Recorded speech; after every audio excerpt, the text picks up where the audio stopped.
এই মুহূর্তে আমি আছি শাহপুরীর দ্বীপ জেটিঘাটে। সো এখানে একটা জিনিস খেয়াল করলাম, যেটা আপনাদের সাথে শেয়ার করা উচিত বলে আমি মনে করি, যার কারণে আমি আজকে এই ভিডিওটা করছি।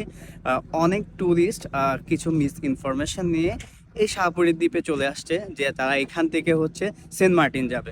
তো আসলেই এটা কতটুকু মানে কার্যকর হচ্ছে এই ব্যাপারে আমি সরাসরি আপনাদেরকে কিছু জিনিস দেখাবো। এখানে আসলে মূলত কোনো ট্যুরিস্টকে পারমিশন দেওয়া হচ্ছে না, বাট কিছু কিছু ইউটিউব চ্যানেলে ভিডিও করেছে যে এখান থেকে মানে সেন্ট মার্টিনে যাওয়ার পারমিশন দেওয়া হয় বা ট্যুরিস্ট এখান থেকে যেতে পারে। আদৌ এই ব্যাপারটি মোটেও সত্য নয়। আমি নিজে কক্সবাজারের একজন লোকাল বাসিন্দা, এবং সেই ক্ষেত্রে হচ্ছে আমি এখানে অনেক ধরনের সমস্যার সম্মুখীন হয়েছি, যেটা হচ্ছে আমি আপনাদের সাথে ছোট্ট করে শেয়ার করি। আমি নিজেই যাওয়ার জন্য যে পারমিশনটা, সেই পারমিশনের জন্য আমার অনেক ডকুমেন্টেশন শো করতে হয়েছে। আমার ওই ডকুমেন্টগুলো সব কিছু শো করার পরে তারপরে হচ্ছে আমাকে যাওয়ার জন্য পারমিশন দিয়েছে। সো সবার কাছে একটা রিকোয়েস্ট, আপনারা ভিডিও দেখে আপনারা কোনো জায়গাতে ট্রাভেল করার জন্য আসবেন না।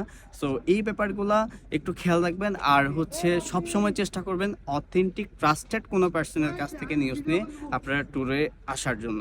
সো সবাই ভালো থাকবেন। আসসালামু আলাইকুম।